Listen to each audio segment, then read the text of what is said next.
The winter wind carried more than snow through Copper Falls that December morning in 1883. It carried the scent of cruelty, that peculiar smell of a crowd gathered not for commerce, but for spectacle. The kind of gathering where decent people found reasons to look away, where neighbors became strangers, where humanity took a holiday and left only appetite behind. Maeve Sullivan stood on the auction platform in the center of town, her wrists bound with rough hemp rope that had already rubbed her skin raw. The wooden stage creaked beneath her weight, and she heard the snickers ripple through the crowd like poison spreading through water. Each breath came shallow and visible in the frozen air, each one a reminder that she was still alive to endure this nightmare they called justice. 24 years old, that was all she was. 24 years of learning to make herself smaller, quieter less. 24 years of watching her reflection and believing the lie that she was somehow wrong, somehow broken, somehow deserving of exactly this moment. The town square had been decorated for Christmas just days before. Now those same pine boughs and red ribbons framed her humiliation like a sick joke about goodwill toward men. The auctioneer stood beside her, a weasel-faced man named Cornelius Pitch, whose breath reeked of whiskey even at 10 in the morning. His yellow teeth showed when he smiled at the crowd, and Maeve wondered how many other women he had sold in his career, how many lives he had reduced to numbers and terms of service. "Ladies and gentlemen," Pitch announced, his voice carrying that false cheerfulness that made Maeve's stomach turn. "We come now to the matter of the Moore estate debts. Miss Maeve Sullivan, ward of the late Margaret Moore, stands here to settle accounts totaling $500, a sum accumulated through gambling debts and doctor's bills." The crowd stirred like a beast waking from sleep. Maeve kept her eyes fixed on the mountains in the distance, those snow-capped peaks that had always promised escape but never delivered it. She had learned long ago that looking at the crowd only made it worse. Their faces blurred together into a single grotesque mask of judgment and contempt, all of them so eager to watch someone else's dignity stripped away that they forgot their own failings. A woman's voice cut through from the back. "Look at the size of her! Feed bill alone would bankrupt you." Laughter erupted sharp and cruel as broken glass. Another voice joined in, this one male and slurred with morning alcohol. "Need a wagon just to get her to the altar." More laughter. Always more laughter. Maeve's hands trembled despite the cold, despite her determination not to let them see her break. She thought of her mother dead these past 6 months. Margaret Moore had been a strong woman, a woman of faith and dignity. What would she think seeing her daughter here displayed like livestock sold to pay debts that were not her own? The first stone hit her shoulder, small, barely larger than a pebble thrown by someone too cowardly to show their face. The second one struck her cheek, and Maeve tasted blood. The copper tang mixed with tears she refused to let fall, and she bit down hard on the inside of her lip to keep from crying out. Now, Pitch said, but his tone suggested he found the stone-throwing more amusing than alarming. "Let's maintain some order here. Miss Sullivan is being offered as an indentured servant, not a circus animal. She can cook clean and perform general household duties. The term of service would be 7 years or until the debt is paid in full through labor." 7 years. The words hit harder than any stone. 7 years of being someone's property, someone's burden, someone's joke. Maeve tried to do the math in her head. She would be 31 when the term ended. An old maid by any measure, used up and cast aside with nothing to show for it but calluses and shame. Her Uncle Victor stepped forward then, and Maeve felt her last hope die. Victor Sullivan was a well-dressed man in his late 40s, with the kind of face that suggested prosperity and respectability.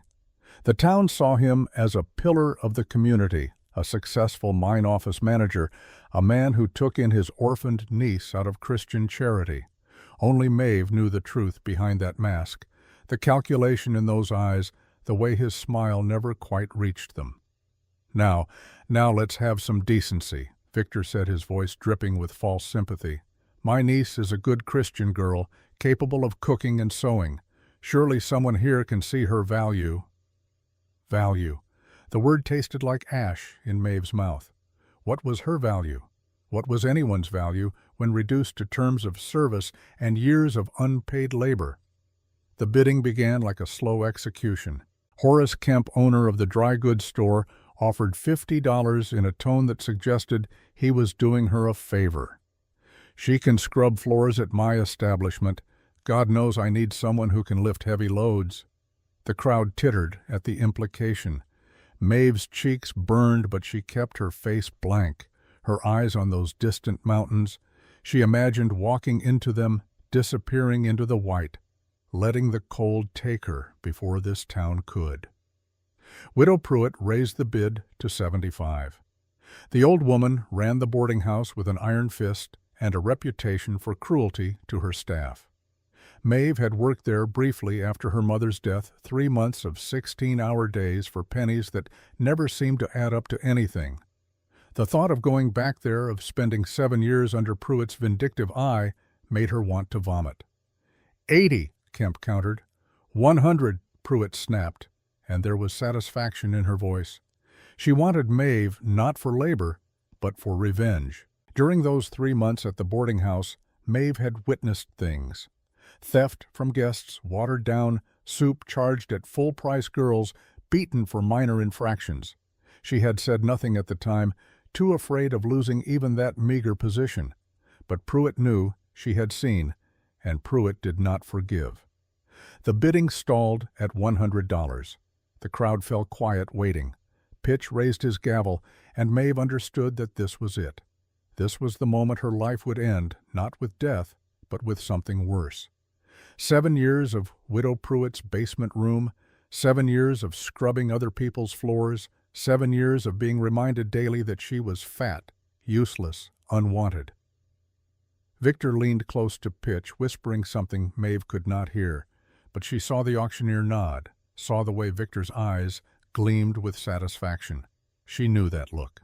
It was the same look he had worn when her mother lay dying, the same look he had worn when he moved into their small cabin to provide care, the same look he wore every time he mentioned the debts that kept accumulating. Pitch raised his gavel. $100 going once. Maeve closed her eyes.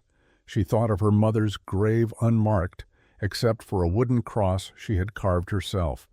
She thought of her father dead these 10 years, taken by consumption when Maeve was barely 14. She thought of all the prayers she had said as a child, all the time she had asked God why he had made her this way, why her body was wrong, why she could never be the daughter her parents deserved. Going twice. The mountains blurred in her vision, not from tears. Maeve Sullivan would not cry for these people. She would not give them that. Going. $500. The voice cut through the cold air like thunder across a canyon, deep, rough, utterly devoid of negotiation. It was not a bid, it was a statement. Maeve's eyes snapped open. The crowd parted like water before a ship's bow, and through the gap walked a man unlike anyone she had ever seen. He was massive, not fat, but built like the mountains themselves, broad-shouldered and thick-muscled, with a frame that suggested he could pull a plow as easily as a team of oxen. He wore a heavy coat made of bear fur, and beneath it, Maeve could see the worn leather of a working man's gear. His face was weathered and bearded, with a jaw that looked carved from granite, and eyes that held the kind of silence that came from seeing too much and speaking too little. His boots thudded against the frozen ground as he approached the platform, each step deliberate and unhurried. He wore a wide-brimmed hat that shadowed most of his face, but Maeve could see enough to know this was a man who had lived hard and survived harder. The crowd stared in stunned silence. Whispers started like wind through dead leaves. "That's McKenna, the mountain hermit. Hasn't been to town in 3 years. Heard he killed his wife up there. Heard he went mad from grief. Heard he talks to ghosts." Pitch found his voice first, though it came out strangled. "Did you say $500? The man did not answer. He simply reached into his coat and pulled out a leather pouch. The sound of it hitting the platform's edge was heavy, final. Without a word he opened it and began counting out bills onto the rough wood. 50, 100, 150. The crowd watched in disbelief as the pile grew. Maeve watched too, her heart hammering against her ribs so hard she thought it might break through. 200, 300. Victor's face had gone from pink to white to a mottled red that suggested apoplexy. He stepped forward, one hand raised as if to physically stop what was happening. "Now hold on just a minute," Victor said, and his voice had lost all pretense of sympathy. "Who are you, stranger? I have a right to know who's buying my niece." The mountain man did not even glance at Victor. 400, 450. His hands were large and scarred, the hands of someone who had worked with them every day of his life. The bills he laid down looked crisp, well-kept, earned through blood and sweat and years of relentless labor. 475. 500. He placed the last bill on the pile and looked up at Pitch. His eyes were dark brown, the color of rich soil, and they held an intensity that made the auctioneer take a step back. "Debt's paid," the man said. His voice was like gravel in a tin cup. "Cut her loose." Victor sputtered, his careful mask finally cracking. "You can't just walk in here and take her. She's my niece. I have family rights. I have—" The mountain man finally looked at Victor, and whatever he saw in that gaze made Victor's words die in his throat. "You put her on this platform," the man said quietly. "You gave up those rights." Pitch scrambled to count the bills, his fingers shaking. The entire town seemed to hold its breath. When the auctioneer finished, he looked up with an expression of mixed relief and disappointment. Relief that the debt was settled. Disappointment that the show was over. "The debt is paid in full," Pitch announced to the crowd. "Miss Sullivan, you are free to go. Free." The word sounded foreign, impossible. Maeve stared at the stranger, searching his face for some sign of what he wanted, what price she would truly have to pay. Nothing in this world was free. Men did not spend $500 without expecting something in return. The mountain man climbed the 3 steps to the platform with the easy grace of someone who had spent his life in rough country. He pulled a knife from his belt, a wicked-looking blade that gleamed in the weak winter sunlight. Maeve flinched backward instinctively. "Easy," he said quietly, the first hint of gentleness in his voice. "Just cutting the ropes." With 2 quick movements, he sliced through the hemp bindings on her wrists. The ropes fell away, and Maeve gasped as blood rushed back into her hands. The skin beneath was red and raw, marked with deep grooves where the rope had bitten in. She had been bound since dawn, nearly 4 hours of circulation slowly cutting off. The man looked at her wrists for a long moment, his jaw tightening almost imperceptibly. Then he turned and addressed the crowd. "Show's over," he said. "Go home." For a few seconds, nobody moved. Then slowly, reluctantly, the crowd began to disperse. There were mutters and whispers, sidelong glances and speculation, but they went. Even Widow Pruitt, her face twisted with frustration at losing her prize, turned and stalked away with her skirts swishing angrily. Only Victor remained, his eyes burning with a rage that promised this was not over. He stepped closer to the platform, close enough that Maeve could see the vein pulsing in his temple. "You made an enemy today, stranger," Victor said, his voice low and venomous. "That girl carries more than debt. There are family obligations, blood ties that can't be bought with money."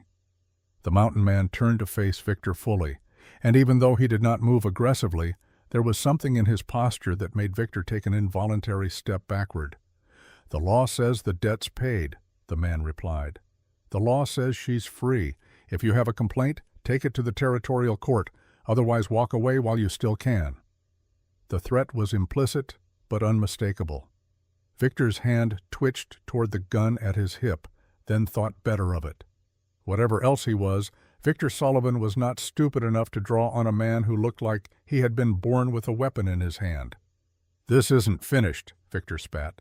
Then he turned and stormed off toward the saloon, his footsteps heavy with impotent fury. Silence fell over the platform. Maeve stood there, rubbing her wrist, trying to process what had just happened. One moment she had been about to be sold into servitude, the next a stranger had bought her freedom. But freedom for what? At what cost? The mountain man turned to look at her for the first time. Really look at her. His eyes swept over her, once taking in her worn dress, her wild hair, her trembling hands. There was no judgment in that gaze, no mockery, no disgust, just assessment, like he was looking at a horse to determine if it was sound, not to determine if it was pretty. "You got anywhere to go?" he asked. Maeve's voice caught in her throat. She tried to speak, failed, tried again. No, my father's house was seized to pay part of the debt. I've been sleeping in the church basement." The man nodded once, as if this confirmed something he had already suspected. "You got any belongings?" "A bag at the boarding house. Mrs. Pruitt let me keep my things there until—" She could not finish the sentence. "Until she was sold. Until someone claimed her." "Get it," the man said. "Meet me at the livery stable in 1 hour. Can you ride?" "Ride I?" "Yes, a little. But I don't understand. You paid my father's debt. Why, what do you want from me?" For the first time, something that might have been emotion flickered across the mountain man's weathered face.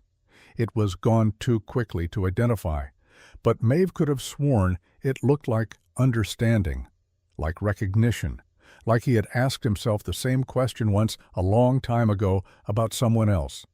"What I want," he said slowly, seeming to choose his words carefully, "is for you to get your things and meet me at the livery. The mountain's a hard ride, and we need to leave before the weather turns. Beyond that—" he paused. "Beyond that, we'll figure it out as we go. The mountain, you're taking me up into the mountains. I live there, got a cabin about 20 miles northeast of here, high up where most folks don't bother to go. It's rough country, but it's quiet. And it's a damn sight better than this town." Maeve's mind reeled. Go with this stranger into the mountains, to some isolated cabin miles from anywhere. Every story she had ever heard, every warning about strange men in isolated places screamed at her to refuse. But what was the alternative? Stay in Copper Falls where everyone knew her shame. Wait for Victor to find some other legal loophole to exploit. Sleep in the church basement and hope for charity from people who had just watched her humiliation like it was Saturday night entertainment. The man seemed to read her hesitation. "I'm not going to hurt you," he said, and there was something in his voice now, not pleading, not reassuring in the way men usually were when they wanted something, just stating a fact. "I'm not going to force you to do anything you don't want to do, but you're standing here in the middle of winter with nowhere to go, and a whole town full of people who just proved they don't give a damn about you. You can come with me, or you can take your chances here. Your choice." Your choice. Those 2 words carried more weight than $500. They were the first words anyone had said to her in months that treated her like a person capable of making decisions, not a burden to be disposed of. Maeve looked back at the town. The last stragglers were disappearing into shops and homes, already forgetting about her, already moving on to the next bit of gossip. She saw the church steeple where she had slept on hard pews, too afraid to take up space, too ashamed to ask for a blanket. She saw the boarding house where Widow Pruitt would be waiting, vindictive and cruel. She saw the whole miserable truth of her existence laid out before her like a map of hell. Then she looked at the mountains, those distant peaks she had stared at from the auction platform. For years they had represented escape she could never reach. Now a stranger was offering her a way in. 1 hour, Maeve heard herself say. "I'll be there." The man nodded once, then turned and descended the platform steps. He moved with controlled power, every step deliberate, like a man very aware of his own strength and very careful about how he used it. Within moments he disappeared into the dispersing crowd, leaving Maeve alone on the auction platform with her racing heart and her burning questions. She did not waste time. The boarding house was only 2 blocks away, and she needed to get her belongings before Widow Pruitt decided to confiscate them out of spite. Her legs felt shaky as she descended from the platform, partly from cold, partly from shock of what had just transpired. The walk through town felt like walking through a gauntlet. People stopped to stare, whispering behind their hands. Some looked curious. Some looked disappointed that the show had ended so abruptly. A few looked almost sympathetic, though they quickly glanced away when she made eye contact. Martha Henderson, the baker's wife, actually stepped out of her shop as Maeve passed. "Maeve," she said softly, are you all right?" It was the first kind word anyone had spoken to her in weeks, and it nearly broke her. Maeve swallowed hard against the lump in her throat. "I'm fine, Mrs. Henderson. Thank you for asking." Martha's face creased with worry. "That man who bought your debt, do you know him? Is it safe to go with him? Nobody knows anything about him except that he lives like a hermit up in the mountains. He could be a lot of things," Maeve interrupted gently. "But right now he's the only person in this whole town who didn't stand around laughing while I was being sold. That's enough for me." She did not wait for a response. The boarding house loomed ahead, its cheerful yellow paint and white trim, a grotesque mask over the misery that dwelt within its walls. Widow Pruitt was waiting in the foyer, her arms crossed over her bony chest, her mouth pursed in disapproval. "Come for your things, have you?" Pruitt said coldly, "running off with that mountain savage before the day is even half done. Shameful." Maeve met the older woman's gaze steadily. "I'm leaving, Mrs. Pruitt. I just need my bag." "Your bag?" "Yes, about that." Pruitt smiled, and it was not a pleasant expression. "You still owe me for 2 weeks' room and board. I let you stay here out of Christian charity when you had nowhere else to go, and this is how you repay me, running off with the first man who waves money around." "I didn't owe you anything," Maeve said, fighting to keep her voice level. "I worked every day I stayed here. I more than earned my keep. Your opinion on the matter is irrelevant. The bag stays until the debt is paid." For a moment Maeve considered arguing, but she could see in Pruitt's eyes that the woman was spoiling for a fight, hoping to extract one final pound of flesh before Maeve escaped for good. And Maeve was too tired, too wrung out, too done with this entire town to give her the satisfaction. "Keep it," Maeve said quietly. "There's nothing in there I can't replace." It was a lie. Her mother's wedding ring was in that bag, along with the only photograph of her parents from before the drinking, and the sickness had hollowed them out. But Maeve could see from the gleam in Pruitt's eye that the woman already knew what was in the bag, already planned on keeping anything valuable. Fighting for it would only make things worse. She turned to leave. "You'll be back," Pruitt called after her. "Girls like you always come back, tail between your legs begging for charity. And when you do, don't expect any kindness from me." Maeve did not respond. She walked out of the boarding house and did not look back. The livery stable was at the edge of town, a large, weathered structure that smelled of hay and horse and leather. Maeve arrived with 40 minutes to spare her hands, empty, her heart hollow. She had lost everything: her home, her family, her belongings, her dignity. All she had left was the clothes on her back and a stranger's promise that he would not hurt her. The mountain man was already there, standing beside 2 horses. The larger one was a massive black stallion that suited him perfectly, all power and barely controlled energy. The smaller one was a gentle-looking mare with kind eyes. When he saw Maeve approaching, empty, handed his brow furrowed slightly. "No bag. Mrs. Pruitt decided I owed her money. She kept it." The man's jaw tightened. For a moment, Maeve thought he might march back into town and confront the widow, but instead he just nodded slowly. What was in it? Nothing important, Maeve lied. He looked at her for a long moment with those dark eyes that seemed to see more than she wanted them to. Then he reached into one of his saddlebags and pulled out a heavy woolen coat, much too large for her, but lined with what looked like rabbit fur. "Put this on.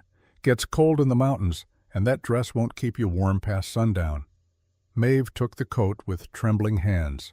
It was warm and smelled faintly of wood smoke and pine.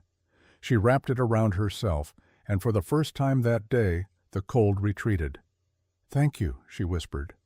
The man helped her onto the mare without comment, his hands impersonal but steady.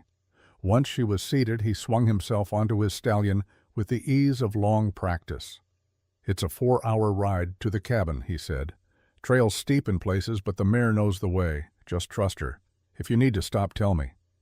Maeve nodded, not trusting her voice. They rode out of Copper Falls as the weak winter sun struggled to break through the clouds.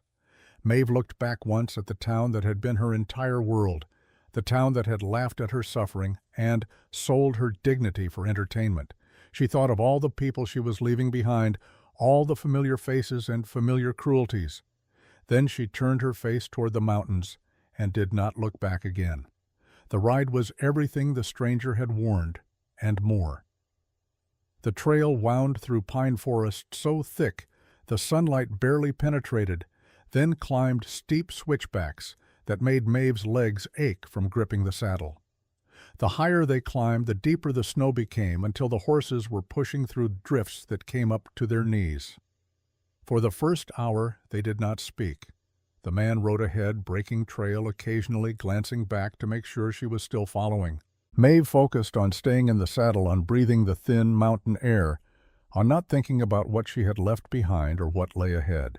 But as they stopped to rest the horses beside a frozen stream, Maeve found her voice.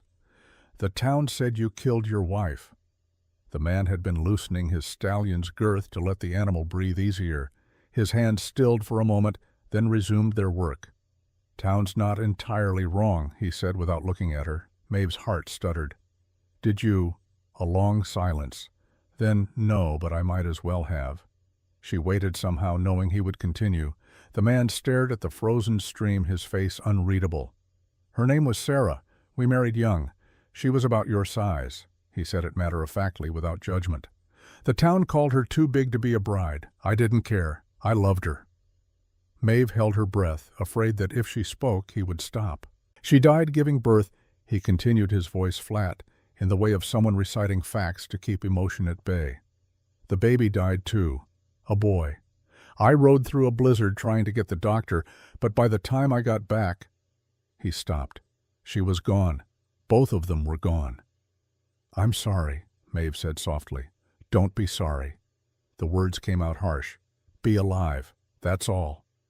He turned to look at her, then really look at her, and Maeve saw the truth in his eyes, the grief, the guilt, the rage at a world that killed women for the crime of being born in bodies the world deemed wrong. "That's why you saved me," Maeve said, understanding flooding through her. "Because of her." "I saved you because I couldn't save her," he admitted. "When I saw you on that platform, heard them laughing, saw them throwing stones, I saw Sarah. I saw her standing there 6 years ago, when the town whispered behind her back, when they said she was too big, too much, not enough. And I thought—" His voice cracked just slightly. "I thought maybe if I could save you, it would mean something. That her death would mean something." They stood in silence beside the frozen stream, two broken people recognizing each other's pain. "I won't die on you," Maeve finally said. "I promise." The man looked at her, and something that might have been hope flickered in his eyes. "That's not a promise you can make, but I appreciate the thought." He tightened his horse's girth again. "We should keep moving. Storm's coming." As they rode, Maeve processed what she had learned. This stranger had not saved her out of kindness or charity. He had saved her out of grief and guilt, trying to undo a past he could not change. She should have been afraid of that, should have been worried about being a replacement for a dead woman, a way for him to assuage his conscience. But somehow she was not afraid. Because at least his reasons were honest. At least he was not pretending this was about her worth or her value. He saw her as a second chance, and that was more than anyone in Copper Falls had ever seen. The cabin appeared as the sun began to set, nestled against the mountainside like it had grown there. It was larger than Maeve had expected, built from thick logs that looked like they could withstand anything the mountain threw at them. Smoke rose from a stone chimney, suggesting the man had left a fire banked before coming to town. He helped her down from the mare, and Maeve's legs nearly buckled when her feet hit the ground. 4 hours in the saddle after months of minimal activity had left her muscles screaming. "Go inside," he said, already leading the horses toward a small barn nearby. "There's a fire. Get warm. I'll be in once the horses are settled." Maeve stumbled toward the cabin exhausted and disoriented. The door was unlocked. Apparently this high up there was no need for such precautions. She pushed it open and stepped into warmth. The interior was simple but solid. A large stone fireplace dominated one wall with a fire crackling exactly as promised. There was a kitchen area with a cast-iron stove, a rough-hewn table with 2 chairs, and in the corner a bed covered with thick furs. The walls were bare except for a few tools and what looked like a rifle mounted above the fireplace. It was a man's space, sparse and functional, but it was clean and warm and felt safer than anywhere Maeve had been in months. She stood in the middle of the room, uncertain what to do with herself, until the man entered carrying several bundles. "Bedroom's through that door," he said, pointing to a door Maeve had not noticed. "There's a bathing room with a copper tub. Water's already heated in the reservoir by the stove. Clean clothes in the trunk by the bed. They were Sarah's. They should fit." Maeve felt emotion rising in her throat. Such simple kindness, and yet it felt overwhelming. "Thank you. Don't thank me yet." He set the bundles down near the fireplace. "Winter here is brutal. You'll earn your keep cooking, cleaning, tending animals. I don't run a charity." "I never asked you to," Maeve replied, finding some spine again. Something that might have been respect flickered across his face. "Good. Then we understand each other." "Do we?" Maeve challenged. "I don't even know your name." "Jude," he said.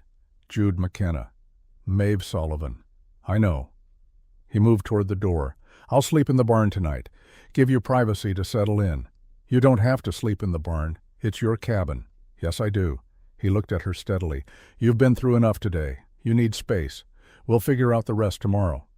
He left before she could argue, closing the door quietly behind him. Maeve stood alone in the cabin, processing everything that had happened. This morning she had woken in a church basement, expecting to be sold into servitude. Now she was standing in a mountain cabin wearing a dead woman's coat, promised safety by a grief-stricken widower who saw his late wife every time he looked at her. She should run, should grab one of those horses and flee back down the mountain. But to what? To whom there was nothing for her in Copper Falls except shame and Victor's schemes. Maeve moved to the door Jude had indicated. The bedroom was small but comfortable, with a simple bed and the promised trunk of clothes. Beyond it, through another door, was the bathing room. What she found there made her gasp. The copper tub was already filled with steaming water, heated from some reservoir system Jude must have rigged. There were clean towels stacked on a shelf, soap that smelled like pine and mint, and even candles waiting to be lit. Someone had prepared this before leaving for town. Jude had known he would bring someone back.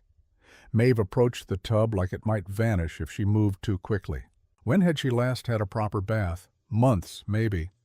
The boarding house had allowed 1 bath a week in water that had already been used by 3 other girls. She opened the trunk of clothes and found work dresses, warm shawls, practical undergarments. Everything was well made and carefully stored. At the bottom of the trunk she found a letter addressed simply, "To whoever finds this." Her hands trembling, Maeve unfolded the yellowed paper and read, "If you're reading this, I've likely passed. I want you to know that Jude is a good man, the best man. If he's brought you here, it's because he sees in you what he saw in me worth. Don't let the world tell you different. This mountain forgives. So does he. So can you. Sarah McKenna, April 1878. Maeve read the letter 3 times, tears streaming down her face. Sarah had written this, knowing she might die, knowing another woman might someday wear her clothes and use her things. And instead of jealousy or bitterness, she had left kindness. Maeve stripped off her filthy clothes, the dress she had worn to the auction, the undergarments that had seen better days. She left them in a pile on the floor and lowered herself into the hot water. The sensation was overwhelming. Heat soaking into her aching muscles, washing away the grime and the blood and the residual fear. She scrubbed herself raw with the soap, washing away every trace of the auction platform, every whispered insult, every mocking laugh. When she finally emerged pink and clean and warmer than she had been in years, she felt almost human again. She dressed in one of Sarah's nightgowns, then wrapped herself in a thick shawl. The bedroom had a small mirror, and Maeve forced herself to look at her reflection. Same body, same face. But something in her eyes had changed. She looked not happy, not even content. But perhaps for the first time in years, she looked like someone who had a choice. She emerged from the bedroom to find Jude had returned, though she had not heard him enter. He was sitting at the table, 2 plates of simple food laid out. When he saw her, he nodded once as if confirming something to himself. "Eat," he said, gesturing to the empty chair. "Then we'll talk." The food was basic but filling. Venison stew with potatoes and carrots, thick bread, strong coffee. Maeve ate mechanically at first, then with increasing hunger as she realized how long it had been since her last real meal. They ate in silence, Jude's eyes on his food giving her space. When both plates were empty, he finally spoke. "I need to tell you something. About your mother's death." Maeve's hand froze halfway to her coffee cup. "What about it? You said she died from illness. But I've been in Copper Falls long enough to hear the gossip. The doctor ruled it arsenic poisoning, said it was accidental, rat poison in her food." "Yes?" Maeve's voice came out barely above a whisper. "That's what they said." "Who prepared her food when she was sick?" "Uncle Victor. He moved in to help care for her after she took to her bed." Jude leaned back in his chair, his eyes sharp. "Your uncle didn't auction you off just for $500 in debt. He wanted you under his control." "Why?" Maeve opened her mouth to say she did not know. But then she remembered. Her mother's words on that last day, spoken in delirium but with desperate urgency. "The land is yours, Maeve. Don't let him take it. It's all I can give you." "My mother said something before she died," Maeve said slowly, "about land. She said it was mine and not to let him take it. But we never owned any land. We rented our cabin." "But she did own land," Jude said. "Your mother inherited copper mining rights from her father, 50 acres northeast of town. I checked the county records when I was in town today." Maeve stared at him. "How did you know to check?" "Because men like Victor Sullivan don't go to the trouble of a public auction unless they're trying to gain control of something valuable. And I've seen enough of the world to know that when a woman dies suddenly of poison and her brother immediately takes custody of her daughter, it's usually not coincidence." The room seemed to tilt. Maeve gripped the edge of the table, her mind racing.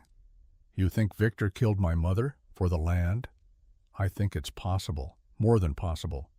But why auction me if he wanted the land? Why not just kill you too?" Jude finished bluntly. "Too suspicious.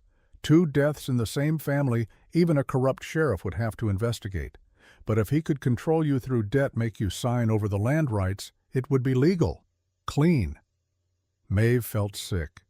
She thought of Victor's false sympathy, his concerned face as he moved into their cabin, his helpful hands preparing soup for her bedridden mother. She thought of how quickly her mother had declined, how the doctor had seemed puzzled by the sudden deterioration. "I need proof," she whispered. "Without proof, he'll just say I'm making it up." "Then we find proof." Jude stood, moving to a shelf where he pulled down an old family Bible. "When I was settling the horses, I found this in your mare's saddlebag.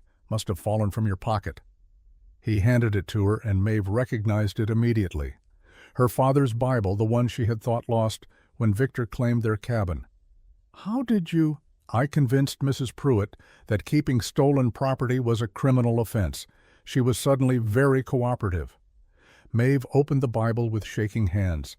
Pressed between the pages of Psalms, she found it. A deed yellow with age granting mining rights to 50 acres to Margaret Moore née Sullivan, and tucked beside it a letter in her father's handwriting. She read aloud, her voice breaking. "Father Donnelly, if you're reading this, I'm dead likely at my brother Victor's hand. I've discovered he's been embezzling from the mining office. When I confronted him, he threatened my family. I'm writing this as insurance. If anything happens to Margaret or Maeve, search our cabin for the deed. It's hidden in Margaret's Bible. Victor wants it. Don't let him win. Thomas Sullivan. March 1877. The letter fluttered from her hands. Her father had known. 6 years before her mother died, he had known Victor was dangerous. And Victor had killed him anyway, made it look like consumption. Then waited, bided his time.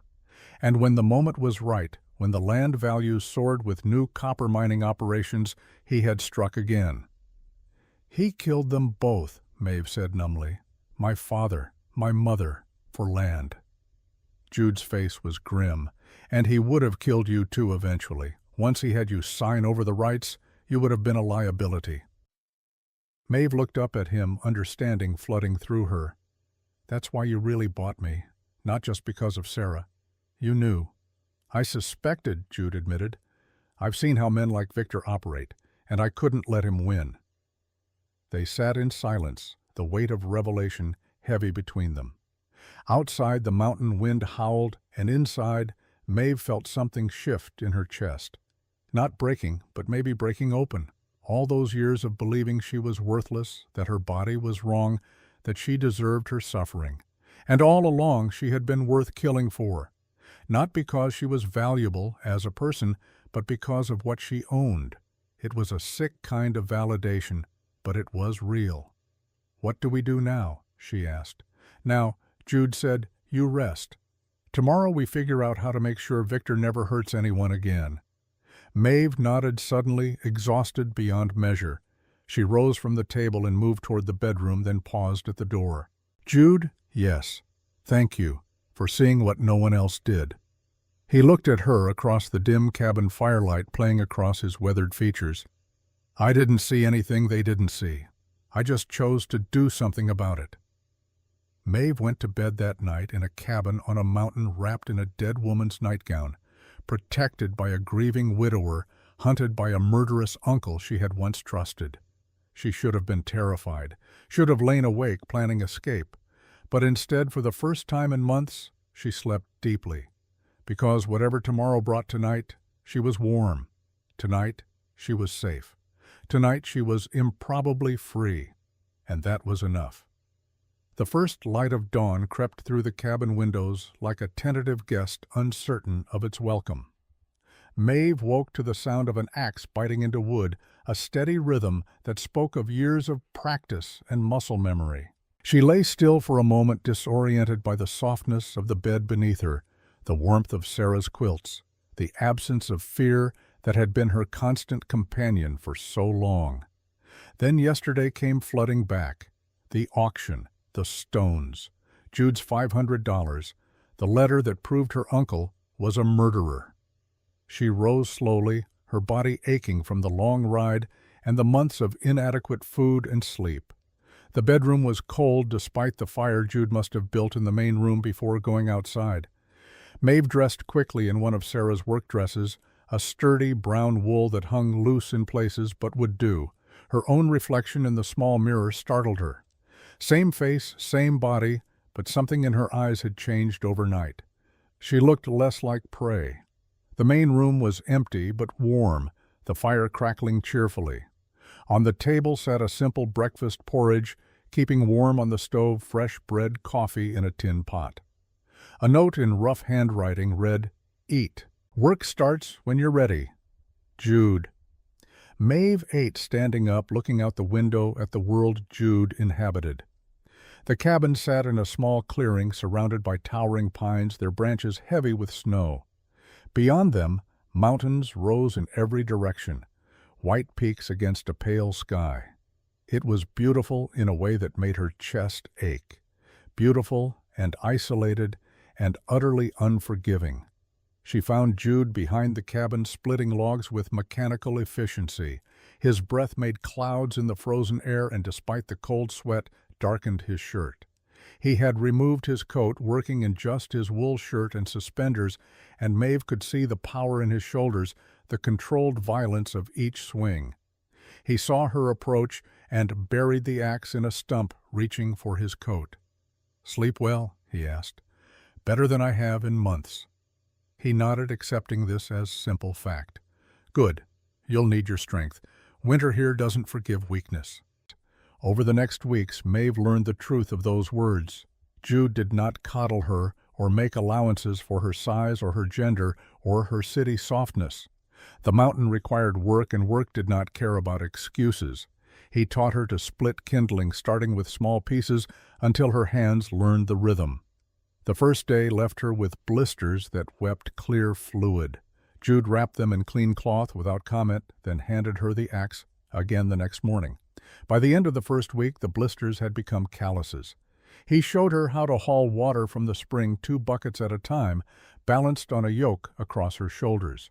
The first time, she made it only halfway back before her legs gave out water slopping everywhere. Jude simply helped her up, refilled the buckets, and waited while she tried again, and again, and again, until she made it all the way.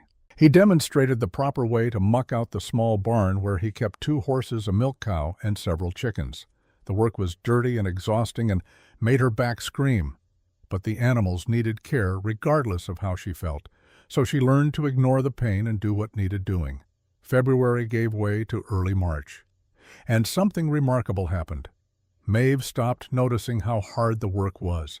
Her body, soft from months of inadequate food and minimal movement, began to change. Muscles appeared in her arms where there had been only flesh. Her breath came easier when climbing hills. The dress that had been tight across her middle began to hang loose. One evening, as they sat by the fire after a day of clearing deadfall, Jude spoke for the first time about what he saw. "You're getting stronger." Maeve looked up from the sock she was darning. "Am I? You carried both water buckets this morning without stopping. First time you did that." She had not even noticed. The accomplishment felt small, but the way Jude said it, like stating an observable fact without judgment or praise, made it feel real. "The dress fits differently," she admitted. "Sarah's dress. It doesn't pull the same way." Jude was quiet for a moment, staring into the fire.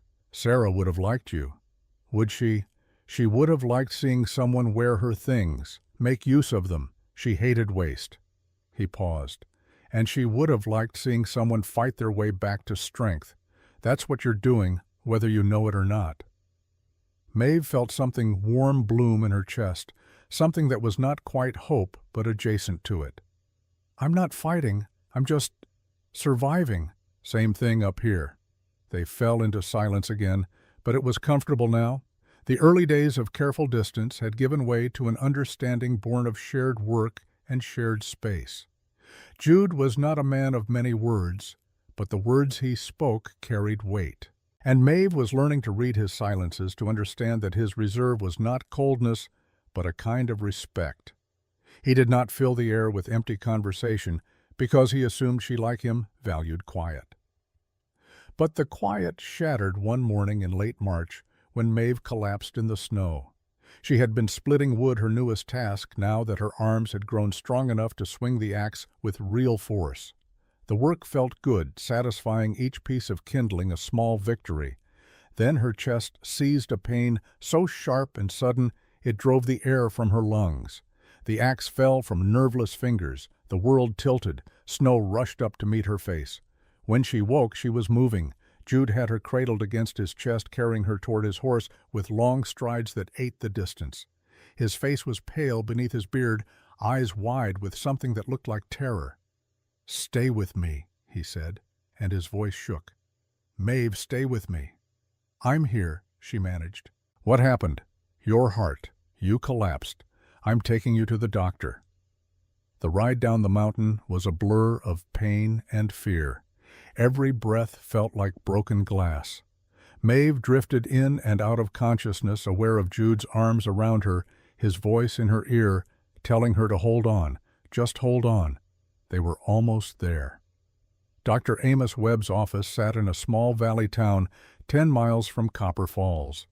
Webb was an old man with kind eyes and steady hands who had seen enough frontier medicine to know when not to ask questions about how a woman ended up half frozen on a mountain. He examined Maeve while Jude paced the hallway like a caged wolf. When Webb finally emerged, his face was serious. "Her heart's enlarged," he told Jude in a low voice that Maeve, lying on the examination table, could still hear. common in cases of severe obesity combined with malnutrition and stress. The good news is she's lost significant weight recently. I can see it in her face, her hands. Whatever she's been doing with you, it's helping. And the bad news, Jude's voice was tight, if she doesn't continue improving, if the heart doesn't strengthen, Webb paused. She'll be dead before she's 30. I'm sorry to be blunt, but that's the truth. Maeve heard Jude's sharp intake of breath, heard the way his fist hit the wall once hard. Then silence. But she is improving, Jude asked finally. Yes, significantly. The physical labor, the clean food, the mountain air. It's all working in her favor. If she keeps on this path, there's real hope, but it has to be consistent, and she cannot go back to the life she was living before. She won't, Jude said, and there was steel in his voice. I'll make sure of it. They rode back to the cabin in twilight, Maeve bundled in blankets on Jude's horse, while he led it carefully through the snow. She felt hollow, scraped out, dying. The doctor had said she was dying. At the cabin, Jude carried her inside and settled her in the bedroom, piling furs over her until only her face showed. He brought her soup, made her drink water, checked her pulse with fingers that trembled slightly. I'm going to die, Maeve said into the silence. No, the word came out fierce, almost angry. The doctor said, I know what he said. I also know what I see. You're stronger every day, healthier. You just need to keep fighting. Why? The question burst out of her raw and desperate. Why do you care if I live or die? You don't owe me anything. You barely know me. Jude was quiet for so long she thought he would not answer. Then he sat on the edge of the bed, his weight making the frame creak, and looked at her with eyes that held too much pain. Because somewhere in the last 2 months I stopped seeing Sarah when I look at you. I started seeing you, Maeve, and the thought of losing you. He stopped, swallowed hard. I couldn't save Sarah. But you're not Sarah. You're here. You're fighting. And I'm not letting you die. Do you understand me? Why do you care? She whispered again. His hand found hers under the fur's calloused palm against calloused palm. Because you matter. Because watching you get stronger, watching you learn, watching you laugh when my horse sneezes snow on me, it reminds me that life can be more than just surviving grief. You make me remember what it feels like to hope. Maeve felt tears slide down her temples into her hair. I'm scared. I know. So am I. He squeezed her hand gently. But we'll face it together. You're not alone in this. That night Maeve dreamed of Sarah. Not the Sarah from Jude's stories dying in childbirth, but Sarah alive and vibrant standing in the cabin doorway with sunlight behind her. You're doing well, dreamed Sarah said. Better than I did. Don't waste it, Maeve. Don't waste the second chance he's giving you. When Maeve woke, she felt different. Still scared, still aware of the fragility of her own heart, but also determined. If she was going to die, she would die fighting, and if she was going to live, she would live fully. The weeks that followed her collapse were different. Jude watched her more carefully now, made her rest when she pushed too hard, checked her color and her breathing. But he did not stop her from working. If anything, he seemed to understand that the work itself was medicine. One evening, as spring began to hint at its arrival in the melting snow, and longer days, they sat on the cabin porch watching sunset paint the mountains gold and crimson. I need to tell you something, Maeve said, about the land, the copper rights my mother left me. What about them? A lawyer came by last week while you were hunting. I didn't mention it because I wasn't sure what to do. Jude turned to look at her, his face unreadable. What did he say? The land is worth more than your father's letter estimated, much more. There's a new smelting operation nearby. Current value is somewhere around $50,000. Jude let out a low whistle. That's a fortune. It is. Maeve twisted her hands together. The lawyer wants to manage it for me. Says I should move to Helena, live in proper society. What did you tell him? I told him I needed time to think. She looked at Jude sideways. What do you think I should do? It's not my decision. I know, but I'm asking your opinion. Jude was quiet for a long time, watching the light fade from the sky. I think you should do what makes you happy. If that's living in Helena with servants and society, then do that. If it's something else, do that instead. What if I don't know what makes me happy? Then you experiment until you find out. Maeve took a deep breath. I was thinking, what if we used the money to build something here? Not just a cabin, but a real place. Somewhere women like me could come. Women the world's given up on. We could offer them work, teach them skills, help them find their strength the way I'm finding mine. She waited for him to laugh to tell her it was impractical or impossible. Instead, he nodded slowly. Sarah wanted to do something like that. She talked about it sometimes in the early days, before he cleared his throat. Before she got pregnant and everything changed. She said every woman deserved a place where she could be more than what the world told her she was. Would you help me, not as charity or obligation, as a partner? Equal partners building something that matters. Jude looked at her, then really looked at her, and Maeve saw something in his eyes that made her breath catch.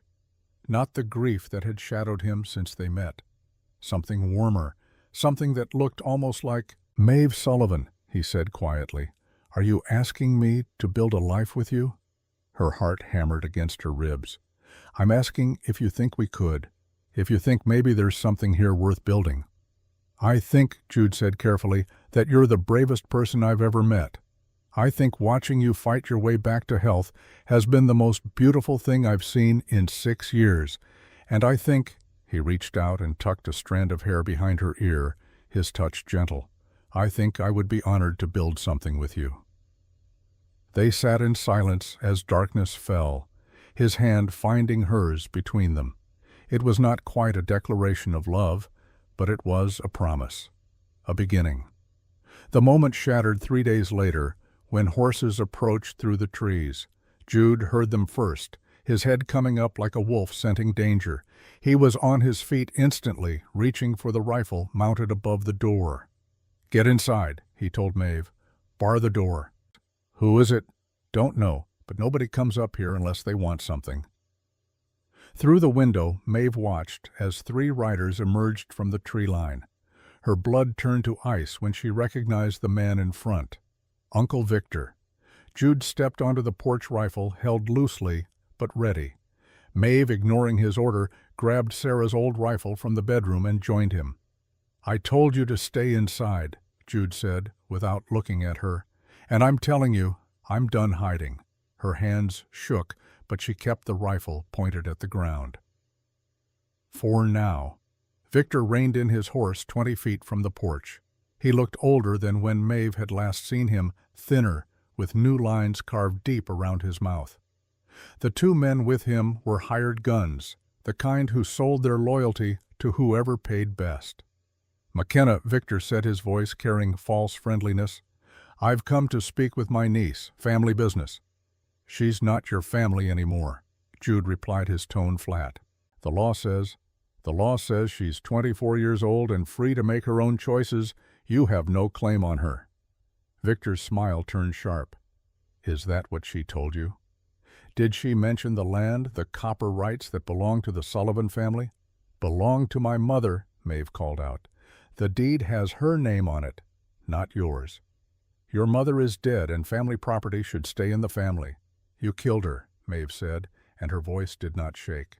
You killed my father too, for that land. I have proof. Victor's face went very still. Proof? What proof could you possibly have? Father's letter, written 6 years before he died. He knew you were embezzling from the mining office. He knew you threatened us. And he wrote it all down for the priest. You're lying. Am I? Maeve felt strength flowing through her, born of anger and truth. Dr. Webb has records of Mother's arsenic poisoning. You were the only one who prepared her food. Father's letter names you specifically, and there's one more thing you don't know about. Victor's eyes narrowed. What? A witness. The words hung in the cold air like a blade waiting to fall. Victor's face went from red to white. What witness? There was no one. Your daughter, Maeve said quietly. Emma was there. She was hiding under the kitchen table the day you put the poison in Mother's soup. She saw everything. The lie came easily born of desperation and intuition.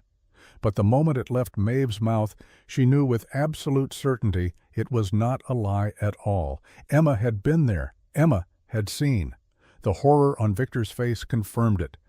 "You're bluffing," he said, but his voice shook. "Am I want to bet your neck on it because murder carries a hanging sentence, Uncle. And when Emma testifies, when she tells the court what you did, there won't be enough money in Montana to save you." Victor's hand dropped to his gun. Jude's rifle came up in one smooth motion. "Don't," Jude said quietly. "You draw that weapon and you die right here. You're hired men too. Is that land worth your life?" For a long moment, nobody moved. The only sound was wind through pine trees and the nervous stamping of horses. Maeve could see Victor calculating weighing options, trying to find an angle. Then hoofbeats approached from a different direction, and Sheriff Wade emerged from the trees with 3 deputies. "Mr. Sullivan," Wade called out, "I need you to come with me. Got a warrant here for your arrest." Victor wheeled his horse around. "On what charges?" "Murder, embezzlement, fraud. Take your pick." Wade held up an official-looking document. "Judge in Helena issued it this morning based on evidence submitted by Mr. McKenna here." "This is a setup," Victor snarled. "She forged that letter. My daughter would never—" "Your daughter came to my office 2 weeks ago," Wade said carefully. "She wanted to talk. Said she'd been carrying something heavy for 6 years. We took her statement, had her write it all down with a notary present. Based on what she told us, combined with the letter and the deed, the judge issued this warrant. She wanted to talk. Said she'd been carrying something heavy for 6 years. We took her statement, and based on what she told us, combined with the letter and the deed, the judge issued this warrant. Said she's been carrying the guilt for 6 years, too scared to speak up. But when we showed her the letter and explained what was at stake, she told us everything." Maeve felt the world tilt. Emma had already testified. The intuition that had led her to bluff was actually truth. Her 9-year-old cousin had been carrying the weight of witnessing murder for 6 years. Victor looked at Maeve with pure hatred.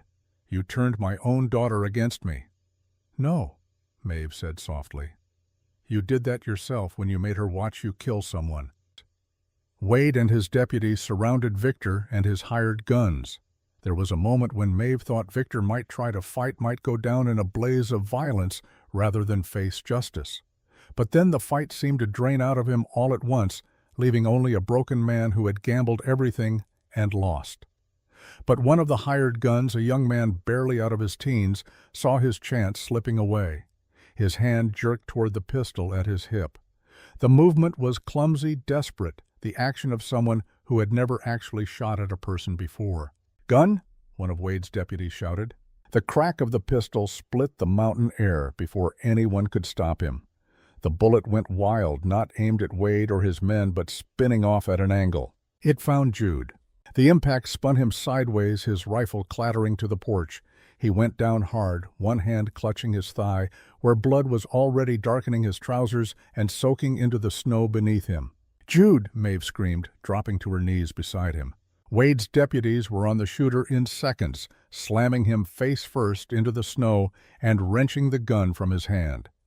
The other hired men threw up their hands suddenly, very eager to demonstrate they were unarmed.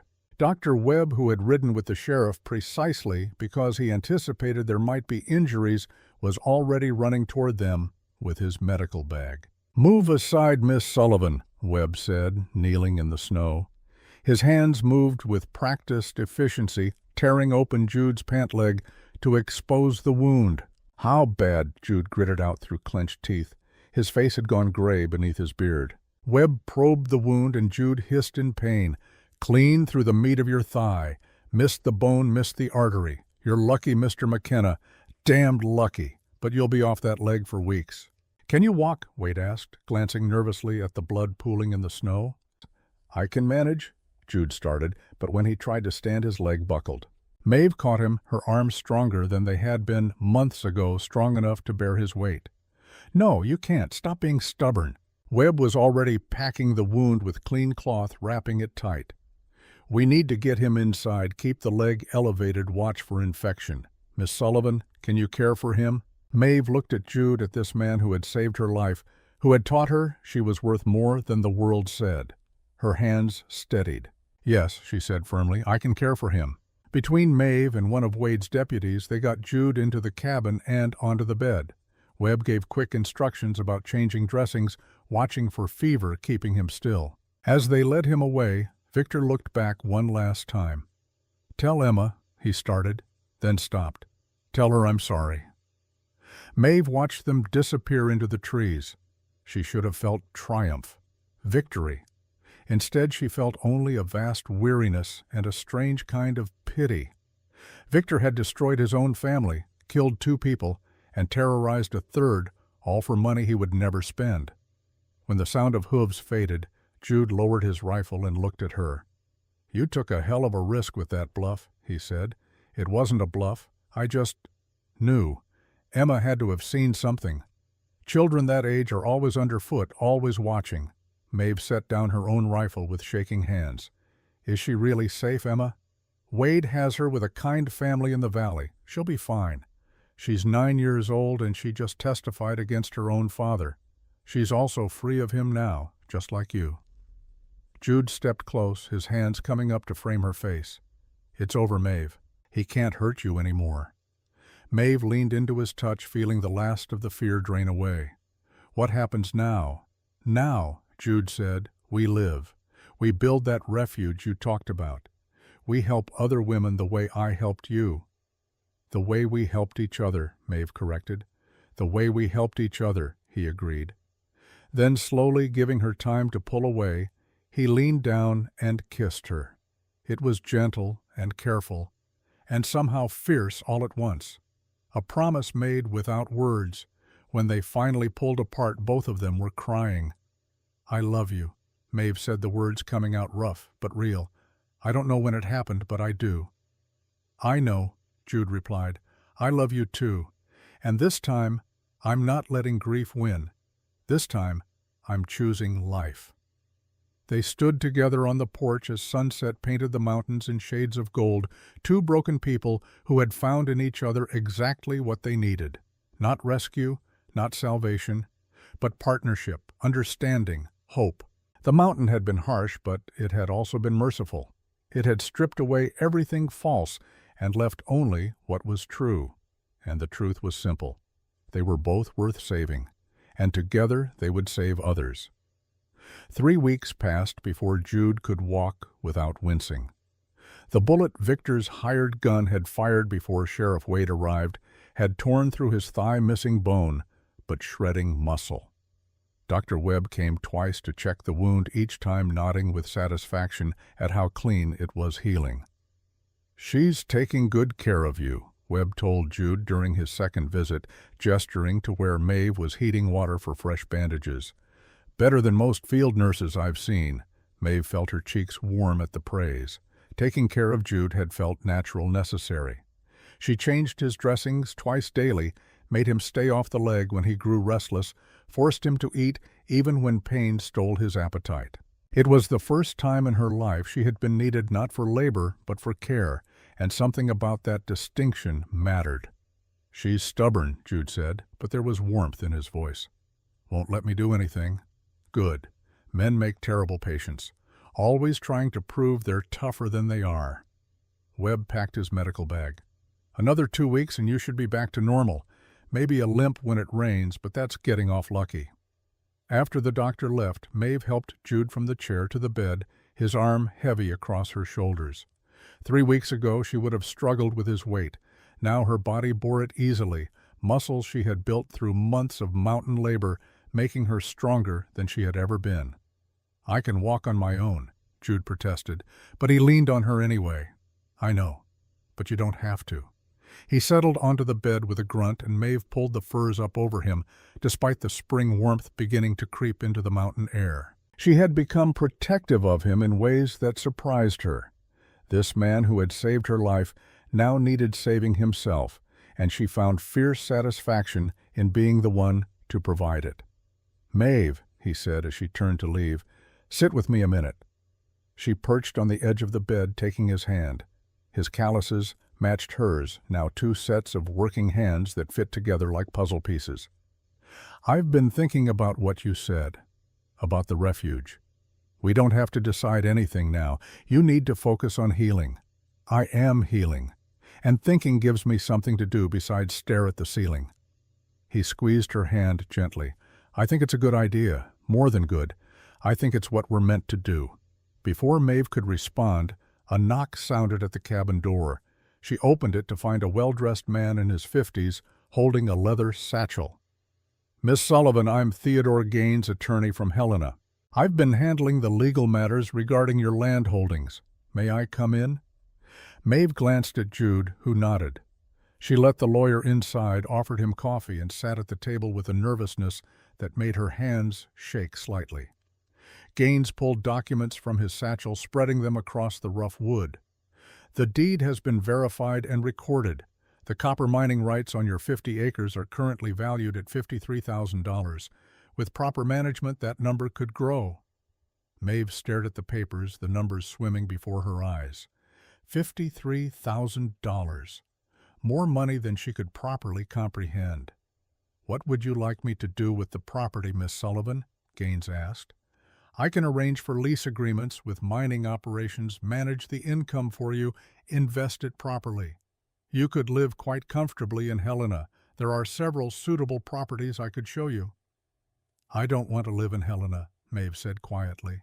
Gaines blinked. "I see. Well, there are other towns.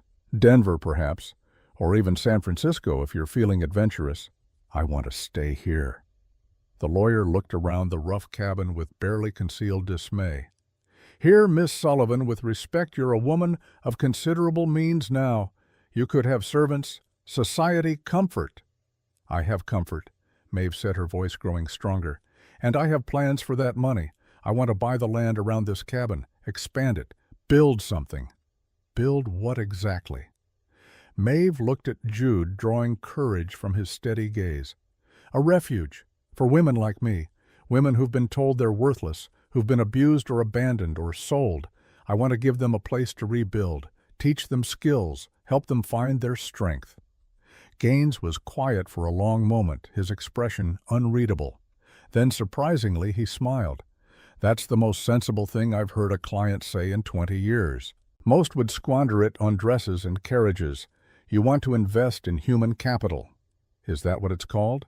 "That's what I'll call it when I draw up the incorporation papers. You'll need a legal structure, bylaws, property boundaries. And you'll need a partner."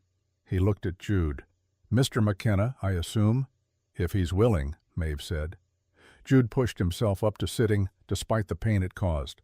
"I'm willing, but not as her employer or manager, as her equal partner.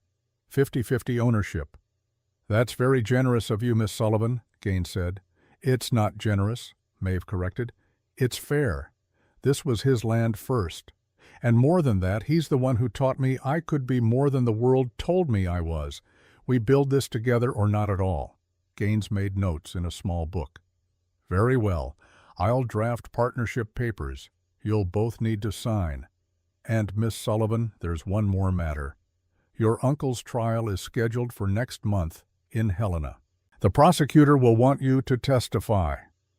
The thought of seeing Victor again, of standing in a courtroom and recounting what he had done, made Maeve's stomach clench.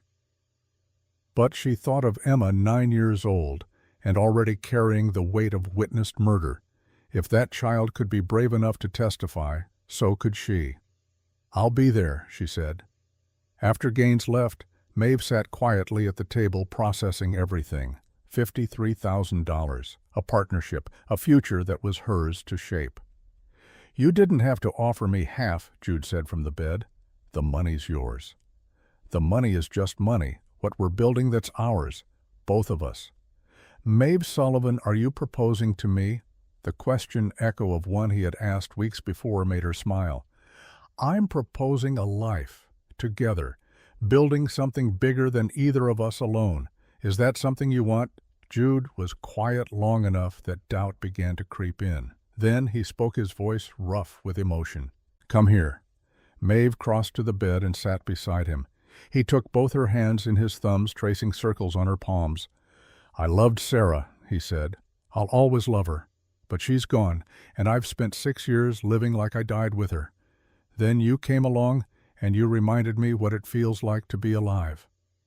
"Jude, let me finish. I'm not good with words, so I need to say this right." He took a breath. "I love you, not because you remind me of Sarah, not because I'm trying to save you or redeem myself. I love you because you're brave and stubborn and kind. Because you see the best in people even when they don't deserve it. Because watching you transform yourself has been the greatest privilege of my life." Tears streamed down Maeve's face. "I love you too." "Then yes, I want to build this life with you. I want to marry you properly in a church with witnesses. I want to help women find the strength you found. And I want to spend every day I have left making sure you know you're valued." "When?" Maeve asked. "When what? When do you want to get married?" Jude smiled, the expression transforming his weathered face. "Soon as I can walk down an aisle without falling over. Seems like poor form to need my bride to hold me up during my own wedding." They laughed together, the sound filling the cabin with warmth. 2 weeks later, Jude could walk with only a slight limp. Dr. Webb pronounced him healed enough for normal activity, though he cautioned against anything too strenuous for another month. "What counts as strenuous?" Jude asked. "Use your judgment. If it hurts, stop doing it." The day after Webb's visit, they rode down to the small valley church where Maeve had first met the kind priest who had held her father's letter all those years. Father Donnelly was an old man now, bent with age but sharp of mind. "Miss Sullivan," he greeted her warmly, "or should I say, soon to be Mrs. McKenna. Mr. Gaines informed me you wish to be married here." "If you're willing, Father." "More than willing. I've been praying for you since your mother passed, praying that you'd find peace and purpose. It seems those prayers have been answered." They sat in the small church office discussing arrangements. The wedding would be simple, Donnelly said. Just the two of them, a few witnesses, traditional vows. Nothing fancy, but binding before God and law. "There's one thing I need to ask you, Miss Sullivan," Donnelly said. "Are you entering this marriage freely without coercion?" The question, gentle but necessary, made Maeve sit straighter. "Yes, Father, completely freely. Jude has never forced me to do anything. This is my choice." "And you, Mr. McKenna?" "You're certain this is what you want?" Jude's hand found Maeve's. "More certain than I've been of anything in 6 years." Donnelly nodded, satisfied. "Then we'll publish the banns and hold the ceremony in 3 weeks. That gives time for word to spread for anyone who wishes to attend." As they left the church, Maeve felt lightness in her chest she had not experienced in years. 3 weeks until she became Jude's wife. 3 weeks until this strange, impossible new life became official. But first, there was Victor's trial. Helena was 3 days' ride from the mountain, and Jude insisted on accompanying Maeve despite his healing leg. They arrived the day before the trial was scheduled to begin, taking a room at a modest boarding house near the courthouse. That evening, Sheriff Wade found them in the dining room. "Wanted to prepare you for tomorrow," he said, sitting without invitation.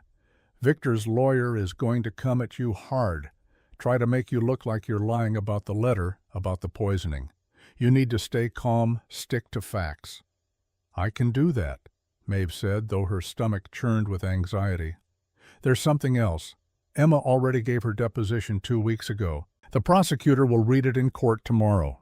She won't have to take the stand again. Judge ruled her prior statement sufficient given her age. Thought you should know." The next morning, the prosecutor stood before the court. "Your Honor, I wish to enter into evidence the sworn deposition of Emma Sullivan, age 9, daughter of the defendant." He read aloud from the document, "My name is Emma Sullivan. I am 9 years old. When I was 3 years old, I lived with my father, Victor Sullivan.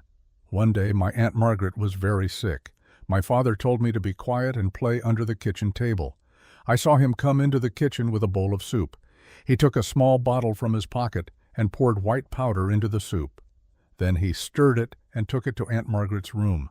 A few days later, Aunt Margaret died. I have had nightmares about this ever since." The courtroom fell silent. Several jurors looked visibly shaken. Morrison, the defense attorney, rose. "Your Honor, this is hearsay. The child is not present for cross-examination." "The deposition was properly recorded with a notary present," the judge replied. "Given the child's age and the traumatic nature of the events, I allowed it under special circumstances. Your objection is overruled." Maeve watched Victor's face as the deposition was read. He sat stone still, staring at the table, refusing to look at the child he had traumatized. When Emma finished and was led out by a kindly woman from Child Services, Maeve caught her eye and smiled. Emma smiled back, small but real. Then it was Maeve's turn. She swore on the Bible to tell the truth and took her seat. The prosecutor led her through the timeline. Her mother's illness, Victor moving in to help, the rapid decline, the doctor's ruling of accidental arsenic poisoning, her father's letter discovered years later. "Miss Sullivan, why do you believe your uncle murdered your mother?" Maeve took a breath. "Because my father wrote a letter 6 years before my mother died, warning that Victor had threatened our family. Because Victor was the only one who prepared my mother's food during her illness. Because Emma saw him put poison in the soup. And because after my mother died, Victor immediately moved to gain control of me and the land I inherited." Morrison's cross-examination was brutal. He implied she had forged the letter, suggested she was a scorned niece, angry about being auctioned, insinuated she was mentally unstable from obesity and isolation. But Maeve had spent months on a mountain learning that she was stronger than the world told her. Morrison's words, sharp as they were, could not cut as deep as the stones thrown at an auction platform or the years of believing she was worthless. "I'm not lying," she said calmly. "I'm not crazy. I'm a woman who watched my uncle murder both my parents and who has the evidence to prove it. The jury can decide who to believe." The trial lasted 3 days. In the end, the jury deliberated for less than 2 hours before returning a verdict. Guilty on 2 counts of murder. Guilty of embezzlement. Guilty of fraud. The judge, a stern woman in her 60s, looked at Victor with cold eyes. "Mr. Sullivan, you betrayed your family in the worst possible way. You murdered your brother and sister-in-law for financial gain. You traumatized your own daughter by forcing her to carry the burden of what she witnessed. This court sentences you to death by hanging sentence to be carried out in 60 days. Victor's face went gray. As bailiffs led him away, he looked at Maeve one final time. His mouth moved, forming words she could not hear over the courtroom noise, but she read his lips. "I'm sorry." Maeve nodded once, acknowledging but not forgiving. Some things were beyond forgiveness, but she could let go of the hatred. Carrying it would only poison her the way Victor's greed had poisoned him. Outside the courthouse, Emma waited with her guardian, a farmer's wife named Mrs. Chen, who had agreed to foster the girl. "Miss Sullivan," Emma said shyly, "can I talk to you?" They walked to a small park while Mrs. Chen and Jude kept a respectful distance. "I'm sorry," Emma burst out. "I should have told someone years ago if I had, maybe—" "You were 3 years old," Maeve said gently. "What happened is not your fault. Your father made his choices. You were a victim too. Mrs. Chen is nice, but she has 5 other children. I don't think she really wants me." Maeve's heart broke for this girl who had lost everything. Her father to prison and execution. Her innocence to witnessed violence. Her sense of belonging to the knowledge that she was unwanted. "Emma, how would you feel about coming to live with me and Jude? We're building a place on the mountain, a refuge for people who need a fresh start. You could help us. Learn skills. Have a real home." Emma's eyes went wide. "Really? But I'm his daughter. The daughter of the man who killed your parents." "You're a child who deserves a chance at a good life. What your father did doesn't define you unless you let it." Maeve knelt so they were eye level. "I can't promise it will be easy. The mountain is hard, the work is real, but you'll be safe, and you'll be wanted, and you'll have people who see you as more than your father's sins." Emma threw her arms around Maeve's neck and sobbed.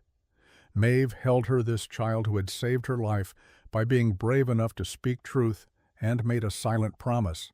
Emma would have the childhood Maeve never had. She would grow up knowing her worth. Mrs. Chen was agreeable to the arrangement, relieved to have one less mouth to feed. The legal papers were drawn up quickly. By the time Maeve and Jude left Helena a week later, Emma rode with them, her few possessions tied in a bundle behind Jude's saddle.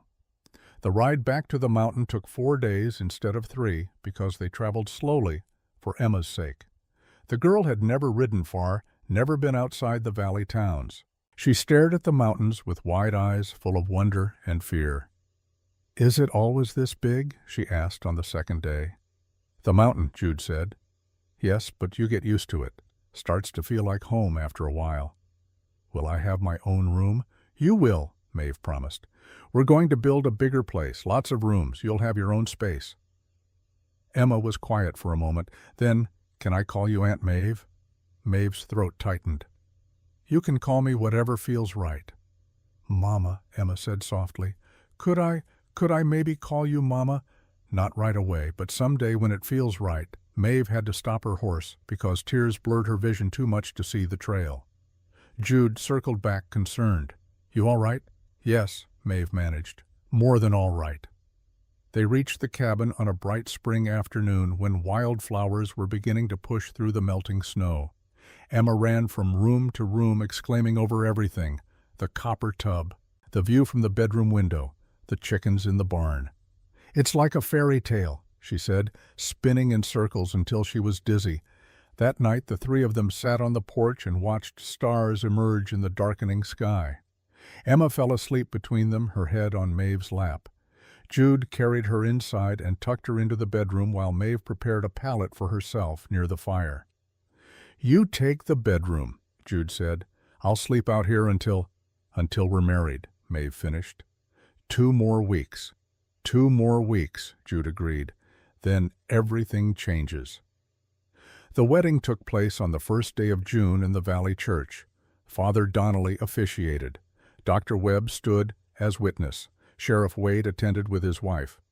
And to Maeve's shock, nearly 30 people from Copper Falls made the journey.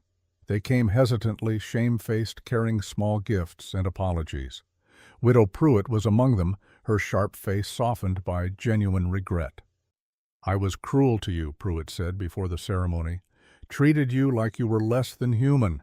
I have no excuse except my own bitterness. If you can forgive me, I'd like to help with your refuge. I know what it's like to be trapped by circumstance. I could teach the women skills, help them find their strength." Maeve looked at this woman who had tormented her and saw not an enemy, but another wounded soul seeking redemption. "We'd welcome your help, Mrs. Pruitt." Horace Kemp from the dry goods store pressed an envelope into her hand. "Collection from the town, $800, for your refuge. It's not enough to make up for what we did, but it's a start." As Maeve walked down the aisle on Sheriff Wade's arm, since her own father could not be there, she looked at the gathered faces, people who had failed her, people seeking to be better, a community trying to heal. Jude waited at the altar in clean clothes, his hair trimmed, his beard neat. But it was his eyes that held her, dark and warm and full of promises he would keep. Father Donnelly spoke the traditional words. Maeve and Jude added their own vows. "I promise to see you," Jude said. "Not who the world says you should be, but who you are. I promise to build with you, not for you. To stand beside you, never in front of you." "I promise to honor Sarah's memory by living fully," Maeve replied. "I promise to be your partner, your equal, your home. And I promise that our love will be a refuge for us and for everyone who needs one." They exchanged simple gold bands that Jude had commissioned from a jeweler in Helena. When Donnelly pronounced them husband and wife, Jude kissed her with a tenderness that made the small church fade away. The celebration afterward was modest but joyful. Emma danced with Sheriff Wade's children. Dr. Webb told stories about frontier medicine. The people of Copper Falls mingled awkwardly but genuinely, trying to learn how to be better. As sunset painted the sky gold, Maeve and Jude slipped away to begin the ride back to their mountain. Emma rode ahead with the Wades, who would bring her home the next day. "Mrs. McKenna," Jude said as they climbed the familiar trail. "How does it feel?" "Right," Maeve said simply. "For the first time in my life, everything feels right." The months that followed were a blur of construction and planning. Using Maeve's inheritance, they hired workers to expand the cabin into a proper house with 6 bedrooms. They built a bunkhouse that could sleep 12 women. They constructed a workshop for teaching carpentry and sewing. They added a schoolroom where Maeve could teach reading and Emma could continue her education. By autumn, the refuge was ready. Word spread through quiet channels. Ministers who helped desperate women. Doctors who treated injuries from abuse. A few sympathetic lawmen who knew when to look the other way. The first woman arrived in September. Clara fleeing a husband who had broken her arm twice. She was terrified, jumping at sudden sounds, unable to meet anyone's eyes. Maeve recognized herself in Clara's fear. She gave the woman space, taught her simple tasks, let her find her rhythm. Slowly, over weeks, Clara began to relax, to laugh, to discover that she could split wood and milk cows and do 100 things she had been told she was too weak for. By winter, 6 women lived at the refuge. By spring of the following year, they had helped 15 women total, with some moving on to jobs in nearby towns, some staying to help with the work. Widow Pruitt came twice a week to teach sewing and bread baking. Dr. Webb visited monthly to check on everyone's health. The people of Copper Falls, eager to prove their change of heart, donated supplies and money. Emma thrived. She learned to read fluently, helped in the garden, taught younger children their letters. One night, a year after coming to the mountain, she climbed into Maeve's lap, while Maeve was reading by the fire. "Mama," Emma said, the word coming easily now, "can I ask you something?" "Always." "When I'm grown, can I work here, at the refuge, helping women like you, help them?" Maeve hugged her tight. "If that's what you want, yes. But you can be anything you choose. A teacher, a doctor, whatever calls to you." "This calls to me," Emma said seriously, "because you taught me that being broken doesn't mean being worthless. I want to teach other people that too." In the spring of 1886, 2 years after the wedding, Maeve stood on the porch of the main house, watching the refuge bustling with life. 12 women currently in residence, Emma teaching 3 young children their ABCs, Jude and 2 of the women repairing the bunkhouse roof, Clara, the first resident, now working as their assistant manager. Maeve's hand rested on her swollen belly, 7 months pregnant with the child Dr. Webb assured her would be born healthy despite her earlier heart concerns. 2 years of mountain living had transformed her body completely. She was strong, healthy, her heart sound. She had lost nearly 80 pounds, but more importantly, she had gained everything that mattered. Jude came to stand beside her, his hand covering hers on her belly. "Kicking again, like he's trying to escape early." "She," Jude corrected. "It's a girl, I know it. And if it's a girl, we name her Sarah. And if it's a boy, Thomas, after my father." They stood together watching their refuge, their family, their life. 2 broken people who had found each other and built something that would outlast them both. That evening, as they sat by the fire with Emma reading aloud and the baby kicking steadily, Maeve thought about the day she had stood on an auction platform, believing her life was over. How wrong she had been. How impossibly beautifully wrong. Her life had not ended that day. It had begun. 5 months later, in October of 1886, Maeve gave birth to a healthy baby girl. They named her Sarah Margaret McKenna, honoring both the woman whose kindness had guided them and the mother whose sacrifice had made it possible. When Emma held her new sister for the first time, tears streaming down her 13-year-old face, she whispered, "I promise to protect you, to make sure you always know you're loved, to be the kind of sister I wish I'd had." Maeve and Jude exchanged glances over the children's heads. This was their legacy, not the refuge buildings or the money or even the women they had helped, though all those mattered. Their legacy was teaching broken people that they could be whole. That worth was not determined by the world's judgment, but by the choices they made.